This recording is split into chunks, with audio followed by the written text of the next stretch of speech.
Good Morning Business, Focus Retail. Avec Laetitia Murat-Chely. Laetitia, de quoi est-ce qu'on parle aujourd'hui ? Aujourd'hui, on parle d'un nouveau type de magasin automatique qui se développe en France et qui pourrait bien modifier le paysage des magasins de proximité. Ce sont les supérettes automatiques Ximiti.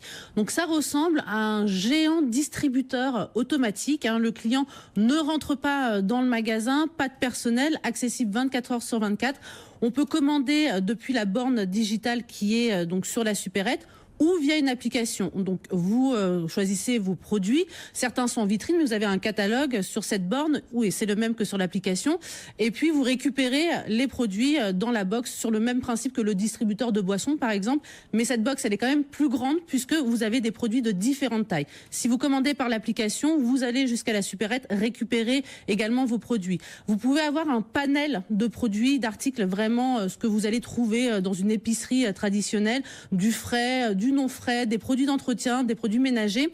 Ça va dépendre de l'endroit où se trouve cette supérette, si elle est dans une gare, si elle est sur un campus universitaire ou dans un quartier. Et puis ça va dépendre aussi de ce que le gérant veut mettre en avant, puisque la technologie permet d'avoir un catalogue sur mesure. Le robot qui va aller chercher le produit et le descendre dans la box est assez précis et permet de s'adapter à différents formats, ou différents formats des articles donc.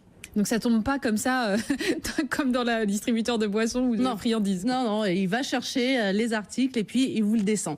Voilà, donc on en a une dizaine en France. L'objectif, donc ce sont des Français qui font ça, c'est Neo2010. Leur objectif, c'est de doubler d'ici 2019, mais ça pourrait aller assez vite puisqu'on a une forte demande quand même d'achats nocturnes. Les achats seraient passés donc entre 19h et 7h du matin, avec bien sûr un pic à 22h, 23h quand tous les commerces commence à fermer. Et puis, il y a aussi l'entretien qui demande pas beaucoup d'investissement pour le gérant. Tout est automatique, 1 heure par jour seulement. Donc, ça pourrait être aussi une bonne affaire. Oui, c'est un peu le mi-chemin entre la livraison la commande sur Internet et puis le magasin physique, en fait, ce que vous Exactement. Là.